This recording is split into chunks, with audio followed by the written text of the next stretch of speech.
Bonjour et bienvenue aux mots orphelins de ce matin. Le mot orphelin de ce matin, c'est le purgatoire, deuxième partie.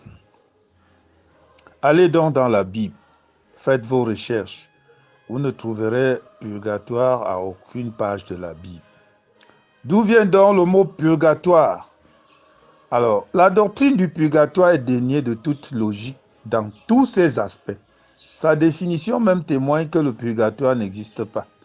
En effet, quel péché le juste expie-t-il au purgatoire?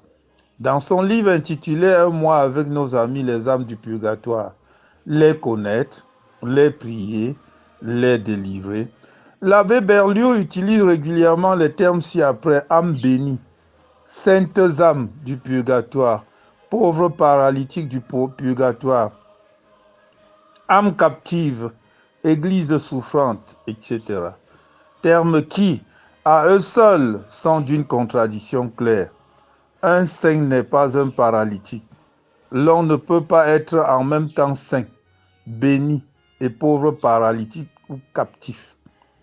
Il ajoute tant bien que mal, ces bonnes âmes sont pures et saintes, à la page 30 de son document.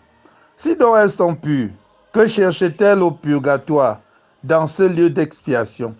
C'est aussi une grosse erreur de dire que le feu du purgatoire purifie des âmes sans les détruire, à la page 9, car on ne saurait purifier une âme pure. De toutes les façons, Martin Luther a placardé à son temps, alors dans ses thèses, que l'idée du purgatoire est une invention du malin, apparue lorsque les prélats dormaient. Toute cette contradiction, en tant qu'allégation fallacieuse révélée dans ce livre, sont la preuve indubitable que l'idée de l'existence d'un purgatoire est une invention humaine et non une révélation divine, dis-je. D'ailleurs, l'abbé Berlioz lui-même reconnaît qu'il est vrai que la croyance du purgatoire est un besoin du cœur humain. Après avoir souligné dans les lignes précédentes que notre foi catholique nous dit qu'il y a entre le ciel et l'enfer un lieu intermédiaire où les âmes achèvent de se purifier. Cette doctrine n'a donc aucun fondement biblique. C'est une hérésie émise par les hommes. Reprenant les déclarations de M. le Maistre, l'abbé Berlioz avoue qu'il n'y a pas de dogme catholique qui n'ait ses racines dans les profondeurs du cœur humain. C'est pourquoi, ajoute-t-il, nous sommes naturellement enclins à embrasser certaines vérités révélées. De ce nombre est le purgatoire, page 8. Alors, la parole de Dieu ne dit-elle pas que le cœur humain, le cœur de l'homme, est tortueux par-dessus tout? Jérémie 17, 9. Par ailleurs, les vérités s'opposent toujours à la vérité, car Jésus est la seule vérité qui a franchi du péché. Jean 14, 6, Jean 8, 32. La doctrine du purgatoire, reconnaissons-le à l'unanimité, est une doctrine du malin. Alors, Satan l'a communiqué aux faux prophètes pour berner les hommes et les empêcher de mener une vie de sanctification rigoureuse et constante, sans laquelle personne ne verra le Seigneur. Hébreux 12, 14.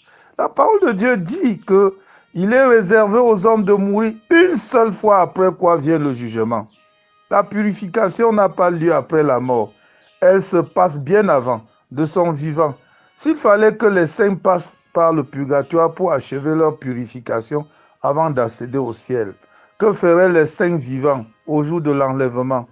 L'homme sur terre n'a devant lui que deux routes continues, et les œuvres de chacun le suivent après sa mort. Et j'entendis du ciel une voix qui disait: écris, heureux dès à présent les morts qui meurent dans le Seigneur. Oui, dit l'Esprit, afin qu'ils se reposent de leurs travaux, car leurs œuvres les suivent. Je vous ai dit dans des autres mots orphelins, si vous étiez un marabout, l'œuvre du maraboutage vous suivra, certainement. Si vous étiez un chercheur de femmes, on devrait dire femme à ton âme. Vous étiez un chercheur d'argent intrépide, on devrait dire cupidité à ton âme. Si vous êtes là, au moment où on prêche la parole de Dieu, vous résistez, vous combattez les chrétiens, vous les tuez, alors après votre mort, sang à ton âme. Deux chemins, deux destinations. L'homme a un choix entre deux issues, le ciel ou l'enfer, la vie éternelle ou la mort éternelle, le bien ou le mal. Il n'existe pas de voie intermédiaire. Le purgatoire, comme les gens veulent le faire croire qu'il y a une voie intermédiaire, c'est une tromperie du malin. L'abbé Berliot déclare que si notre vie est pleine de dettes et vide de satisfaction, il est bien évident que vous êtes dans la seconde voie qui conduit directement au purgatoire, à la page 17. Il contredit ouvertement les saintes écritures qui affirment que large est ouverte, large est la porte, spacieux est le chemin qui mène à la perdition. Et il y en a beaucoup qui entrent par là. Mais étroite est la porte, resserré le chemin qui mène à la vie. Et il y en a peu qui le trouvent. Matthieu 7, 13, 14. Voilà les deux issues de leur destination. Il n'existe pas de troisième alternative. Alors, allez-y donc dans Deutéronome 30. Lis les recommandations du Seigneur, versets 15 à 20. Quiconque prétend passer par le purgatoire avant d'accéder au ciel, y demeurera. Car le purgatoire, tel que décrit, c'est l'enfer. Alors, souvenez-vous de Martin Luther qui a dit que le purgatoire, c'est l'enfer. L'enfer décrit tel quel. L'abbé Berliot ajoute ce feu, ajouter un Saint-Père est égal à tout à celui de l'enfer, moins la durée. Page 9.